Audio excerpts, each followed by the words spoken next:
All right, today we're talking cucumbers and we are talking types of cucumbers, specifically types based on Western agricultural constructs, things that we need for ag. Why are we choosing these types of cucumbers? I'm just going to go way back about 700 AD. We switched from the African cucumber, which I could talk to you about later, to the Indian cucumber. And the Indian cucumber, they store better, they ship better, they last longer. And those are really great for industrial agriculture that we have today. So when we're talking about types of cucumbers, we're often referring to those names that they're called by large agricultural growers and grocers.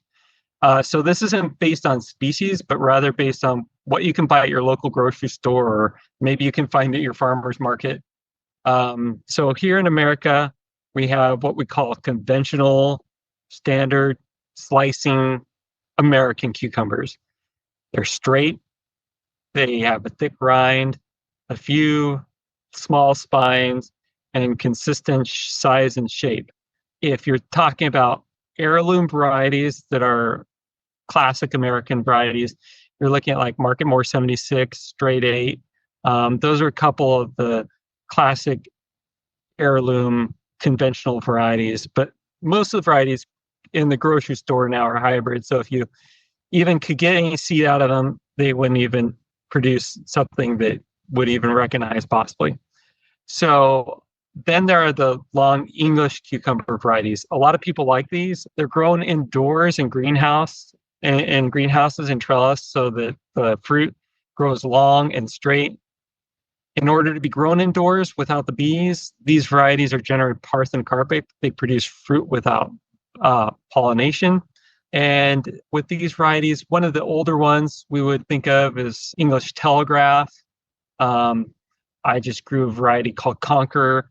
I don't grow any of the hybrid varieties. I can't speak to that.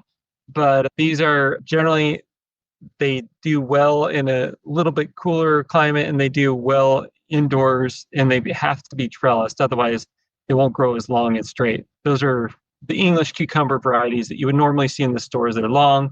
They've often got that little smaller section at the very top where they hit the vine. And they're generally bitter free and pretty good. People like them for slicing. Then we have what people call Persian, Lebanese, or mini cucumbers. These are small, they have wrinkled skin, generally bitter free, and good for snacking. Some varieties you may recognize that are open pollinated are greenfinger, muncher, Persian, Bayet alpha. Depending upon where you live, some people have strong feelings about the exact variety of Persian cucumber, but these are more of what you would call specialty cucumbers. Not every store is going to have these, but a lot of people really like them, even for making pickles, which is the next sub variety is pickling cucumbers. You don't see these a lot in the store, but you may see them at farmers markets or people selling them. I have to say, as if any cucumber can't be pickled. But that being said, pickling cucumbers are generally prized for having thick skins, crisp flesh, some for being smaller. We often call small pickles gherkins. Boston Pickling and Arkansas Little Leaf are a few good heirloom picklers. And so if you're looking for just an open pollinated variety, those are pretty good. There's another, I personally like Monica because it's nearly all female flowers. There are some male flowers, but it's a pretty heavy producer. And if you happen to go to a farmer's market, you may see one other variety that's pretty common. This is not a cucumber variety per se. It is a melon, and it's called an Armenian cucumber here in the States. While the light Armenian cucumber is the most common, there's also a striped one, a striped Armenian or painted serpent, and a dark cucumber, dark Armenian. In Italy, they call it the Tortorello Barise. But in any case, there are different Armenian cucumbers other than the light one, and a whole bunch of others that you probably won't see at the farmer's market that are out there if you ever want to try growing or if you like Armenian cucumbers, but you want to try something else. There's a whole bunch of others out there.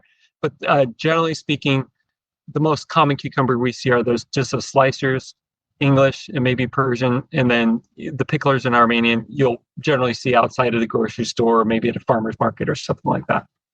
So really that's a bit of a guide to help people decide if they want to grow. If you're just want a slicer, you're going to get a specific type. If you want something that's small, where you're just eating it almost as finger food, that's the Persian type. And Yeah. then picklers, the difference there are thicker rind, firmer texture.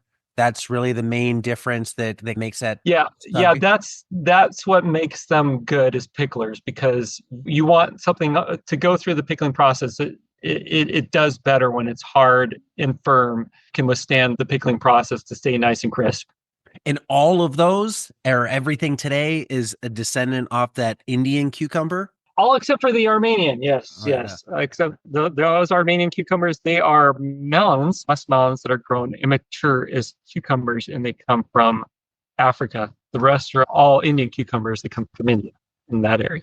And that whole cucumber versus melons grown as cucumbers, we'll definitely hit that in another episode. But this is a quick overview on the types of cucumbers that are out there. Join us next time for more cucumber talk.